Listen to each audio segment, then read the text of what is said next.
Most men discover the truth about masturbation far too late, usually when it's already taken a silent toll on their body, mind, and dignity. Some find out only after a divorce, others after a terrifying visit to the ER. But for many, the damage hides in plain sight. If you're over 60 and think you know it all about your own body, think again. My name is Dr. William Lee. I'm a physician and scientist with over 3 decades of research into how the body heals, ages, and responds to the choices we make, including the ones we never talk about. I've worked with men ranging from their 30s to their 90s. I've seen firsthand how misinformation, shame, and silence around masturbation quietly rob men of their energy, confidence, intimacy, and sometimes even their will to live. There are 4 specific masturbation habits, 4 secrets, really, that most men over 60 never hear about until it's too late. They're simple, they're fixable, but they're rarely discussed. And yet, I've had men in their 70s tell me, if someone had shared this with me 30 years ago, my entire life would have been different. In the next few minutes, I'm going to share those 4 powerful secrets, not opinions, but science-backed truths that could help you sleep better, boost your energy, protect your prostate, and even restore your spark in the bedroom. These are not tricks. They are real tools grounded in biology and human experience that have genuinely changed the lives of men just like you. And don't skip the 4th secret. It's the one most doctors are too hesitant to address, and the one that has saved marriages, reversed erectile dysfunction, and given older men a whole new sense of purpose. Stick with me. What you'll learn might surprise you, and it might just save your sex life. Before we go any further, if you find these health insights valuable, make sure to click subscribe and turn on notifications so you never miss another tip designed specifically for men over 60. If this speaks to you, type 1 in the comments. If not, type 0. I read every response, and I'm here to create content that truly serves you. Now, let's dive into the first truth, one that surprises almost every man I've spoken with. It's not about how often you do it. It's about why you do it and what that reveals about your emotional health. This first secret is where most men get it wrong, not because they're weak, but because no one ever taught them otherwise. Secret 1, it's not just a release, it's a mirror of your mind. I've spent over 3 decades in conversations about men's health, and there's one exchange I keep having with older men in their 60s, 70s, even 80s. It usually starts with a chuckle, or sometimes with barely concealed shame. I still do it now and then. Hope that's not strange at my age. But what they don't expect is for me to lean in and say, it's not strange at all, but tell me, why do you do it? That's when the conversation goes quiet. Most men say the same things. To fall asleep, to relieve stress out of habit, or more often than they're willing to admit, to feel something. Anything over time, I began to see a pattern that moved me deeply. These weren't just physical habits. They were emotional lifelines. And the first secret I wish every man knew decades ago is this. Masturbation is not just about physical release. It's a reflection of your emotional state, your loneliness, your need for control, your inner unrest. It's not merely a sexual act. It's a message. And most men never learn how to read it. I once spoke at length with a man, a retired Marine in his early 70s. He told me he engaged in this habit almost daily, not because of heightened drive, but because it was the only moment in the day when he felt alive. That word stopped me. Alive, this wasn't about lust or boredom. It was about survival. And it illuminated something I've come back to many times in my work, how much pain, isolation, and unmet emotional need men quietly carry through the decades. He said something else I've never forgotten. If someone had told me in my 40s that how I handled this one private habit would affect how I felt as a man later in life, I would have listened. I just didn't know. That is precisely what this conversation is about. Giving men back what they were never given in the first place. Understanding when masturbation is driven by emotional emptiness or shame. It can become compulsive, draining, and ultimately hollow. And here's the part that makes it especially difficult. It doesn't look dangerous on the surface. There's no visible crash, no obvious consequence. But the real damage is invisible. A slow erosion of joy, drive, and genuine connection. I'm not here to tell you to stop. I'm here to help you understand why you do it and how to shift the relationship you have with your own body. If it has become a mechanical act, a way to pass the time or avoid difficult emotions, it may be time to pause and honestly ask, what do I actually need right now? Comfort? Touch? Intimacy? Expression? When older men learn to approach this part of themselves with curiosity and compassion rather than urgency or shame, something begins to heal. They reconnect with their bodies and, more importantly, with their inner lives. This awareness alone has helped many men find a new sense of peace and even dignity. And that is why I say with full conviction, this is the secret every older man I've ever spoken with wishes he had known earlier in life. But the body doesn't just reflect emotion, it stores it. And that brings us to the next secret. Because what's happening internally affects something most men rarely think about until it's too late, their prostate. If you're still here and these insights are resonating with you, go ahead and comment the number 1 below so I know you're with me on this journey. Now let's continue into the second secret. Secret 2, the prostate tax of ignorance. If there is one thing I wish older men understood far earlier in life, it is this: your prostate keeps the score.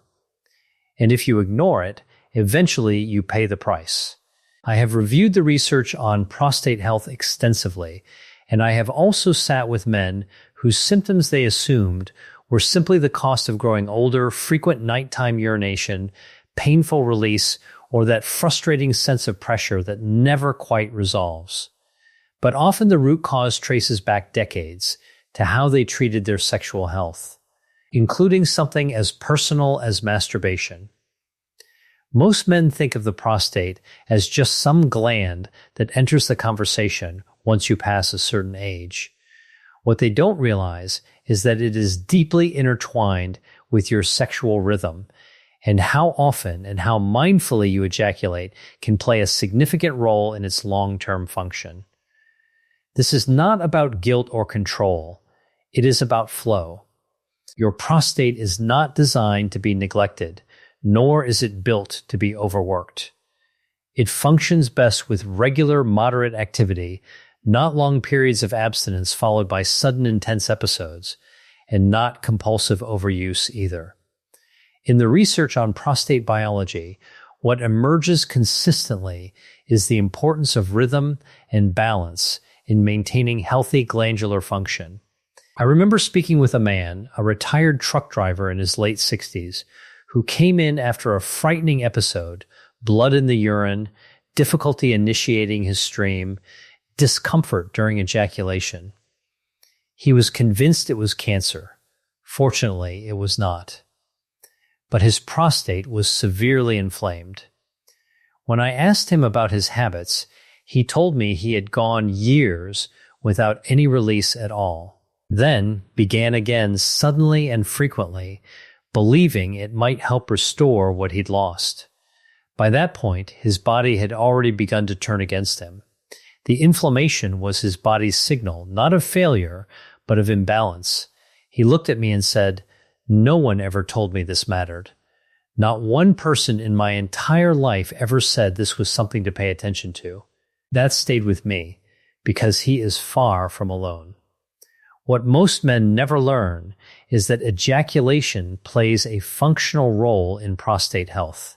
It helps maintain circulation within the gland, flushes accumulated secretions, reduces inflammatory buildup, and according to several long-term studies, may even lower the risk of prostate cancer over time.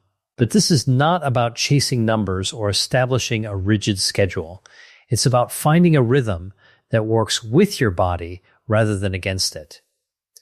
2 to 4 times per week, engaged in mindfully without stress or shame, has shown consistent benefit in the research. More than that, and irritation can set in. Less, and stagnation can gradually accumulate. The key is consistency, care, and genuine attention to what your body is communicating. These are conversations I wish we were having with men far earlier in life, not just with those already facing consequences. But even now, awareness can begin to shift your choices. The prostate may be small, but the message it carries is significant. Balance matters. And yet, even when the prostate is healthy, many men still feel something slipping, something harder to name, weaker erections, reduced sensation, a quiet but painful drop in sexual confidence. That brings us to the third secret, and this one involves a part of the body that most men have never thought about but should have been training for years. Secret 3. Your pelvic floor is aging A&D no one told you. When I first began my work in health research, this was not a topic that received significant attention in the context of male health. It was considered largely a women's issue, rarely appearing in discussions about men's aging and sexual function. But after 3 decades of following the science and listening to what men actually experience, I can say with absolute certainty the pelvic floor is one of the most overlooked and most consequential blind spots in male aging. Your pelvic floor is a group of muscles at the base of your torso. These muscles govern everything from bladder and bowel control to the strength of your erections and the intensity of your orgasms. And just like every other muscle system in the body, it weakens with age, particularly if you have never trained it or even been aware of its existence. The difference is this: when your arm muscles weaken, daily tasks become inconvenient. When your pelvic floor weakens, you lose something far more personal: confidence, control, and sometimes even dignity. I think of a man I spoke with at length, a retired engineer in his mid-70s, who came to me not because of acute pain, but because something felt fundamentally off. His erections were not what they had been. Climax felt dulled, and he had noticed an occasional small leak after urinating. He said, "I don't feel like myself anymore. Not I don't feel healthy. Not I don't feel strong. I don't feel like myself."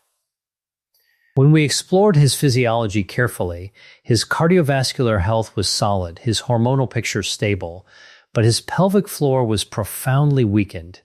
Decades of prolonged sitting, unconscious clenching under stress, and never once being told that these muscles required attention had left them barely functional. No one had ever explained to him that something as simple as deliberate muscle engagement and release, the same principle behind exercises commonly taught to women, could have protected both his sexual and urinary health across the decades. What older men wish they had known far sooner is this: your pelvic floor plays a silent but central role in your entire experience as a man. It contributes to achieving and sustaining an erection, to controlling ejaculation, and to fully and comfortably emptying your bladder. When those muscles weaken, you don't simply lose strength, you lose sensation, stamina, and that quiet confidence that you may have once taken entirely for granted. The encouraging truth, and this is grounded firmly in the research, is that it is never too late to begin strengthening these muscles. With consistent, focused practice lasting just minutes a day, Men in their 60s and 70s have reversed urinary leakage, meaningfully improved erectile function, and restored that vital sense of physical control. The man I mentioned went from feeling invisible to telling me several months later that he had experienced something he genuinely believed was gone forever. I wish every man in his 40s understood this. I wish more physicians discussed it directly and openly, but even now, this knowledge can mark the beginning of real and lasting change. There is, however, one more dimension to explore, one that has nothing to do with muscles, hormones, or glands. It is something deeper, a force that quietly shapes how men relate to their bodies, their partners, and themselves. And it may be the most important secret of all. If you are still here and finding these insights meaningful, type 1 in the comments to let me know you're still with me. This next secret may be the one that changes everything. Secret 4. Shame is the real disease. It's killing intimacy. This is the most difficult secret to speak about, not because it is complicated, but because it is deeply human. Of everything I have observed across decades of studying health and speaking with men in their most honest moments, this is the pattern that stays with me most. And it is the one that nearly every older man I have ever worked with wishes had been addressed openly far earlier in his life. The truth is that most of us were raised in a culture of silence. We were taught that sexuality was private, that self-pleasure was something to conceal, and that men of strength did not discuss these things, not with friends, not with partners, not even with physicians. So instead, we learned to carry it all internally. The guilt, the secrecy, the quiet fear of being misunderstood. And over time, that silence evolved into something heavier. Shame, I think of a man, married for over 4 decades, who came to me not because of physical pain, but because of emotional confusion. He told me he's still engaged in masturbation several times a week, usually in private and in secret, not because he felt disconnected from his wife, but because he was afraid of what she might think. For decades, he had carried this quiet weight, believing that his natural needs were somehow wrong, or that they made him somehow less of a man, less of a husband. He said to me, with genuine emotion in his voice, "I spent half my life feeling broken for something that is completely normal." That affected me deeply, because his story is not unusual. It is far more common than most men would ever admit. And what I have witnessed again and again is this: shame isolates. It drives a wedge between men and their partners. But even more painfully, it drives a wedge between men and their own sense of self. I have watched men withdraw from their marriages, stop reaching for intimacy, stop initiating honest conversation, simply because they are afraid of judgment. But when that shame begins to lift, when men start to speak about these things openly, perhaps for the very first time, something remarkable happens. Relationships soften. Intimacy deepens. Men begin to feel whole again, not because they have changed who they are, but because they have stopped hiding from who they are. What older men wish they had understood sooner is this: masturbation is not the problem. Isolation is the problem. Secrets are. Silence is. When you treat your body with genuine respect and your needs with honesty, you give yourself something that cannot be prescribed: dignity, and that dignity has the power to transform the way you relate to everyone around you, including yourself. The man I mentioned eventually shared the truth with his wife. He was terrified. But to his complete surprise, she did not pull away. She moved closer. They spoke, truly spoke, for the first time in years about desire, distance, and what they each hoped for. And they began slowly to reconnect, not only physically, but emotionally and deeply. He told me afterward, "I was certain it would end us, Instead, it saved us. That is why I believe this fourth secret carries the greatest weight of all. Because when men finally allow themselves to release shame, they recover something they often believed was permanently lost: genuine connection with their partners, with themselves, with life. Conclusion: the best years of your manhood may still be ahead if there is one truth I have come to hold with complete conviction after decades of working at the intersection of science and human experience. It is this: it is never too late to change how you feel in your own body. These 4 secrets: understanding why you masturbate, protecting your prostate, strengthening your pelvic floor, and releasing the weight of shame are not simply about sexual health.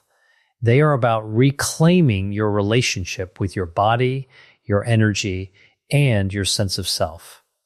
I have seen men arrive in conversations with me exhausted and withdrawn, convinced that their best years were behind them. But once they encountered these ideas they should have been offered 40 years earlier, something shifted. They sat taller. They laughed more freely. They spoke about their bodies with curiosity rather than resignation. Some reconnected with their partners in ways they had given up on. Others simply found a quiet peace in finally understanding themselves. If you have stayed with me through this entire conversation, that tells me something meaningful.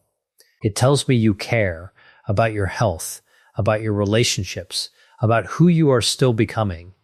And it tells me that some part of you still believes there is more to experience, more to feel, more to grow into. You are right. No one handed most of us a guide for how to age well as men. We were told to endure, to stay quiet, and to figure it out alone. But we do not have to continue that way. You do not have to carry the silence. Your body is still communicating with you. Your needs still matter. And with honest knowledge, a measure of self-compassion, and consistent daily attention, you can begin a genuinely new chapter, one defined not by decline, but by growth, intimacy, clarity, and quiet strength. This is not the end of your manhood. For many men, once they have access to real information and permission to be honest with themselves, it becomes something closer to a beginning. If this message reached you or reminded you of someone you care about, please don't keep it to yourself. Like, share, and leave a comment below. Let me know which part resonated most, or simply type, "I'm ready." Because if you are committed to reclaiming your health and your confidence, this is where the conversation begins, and you are not alone.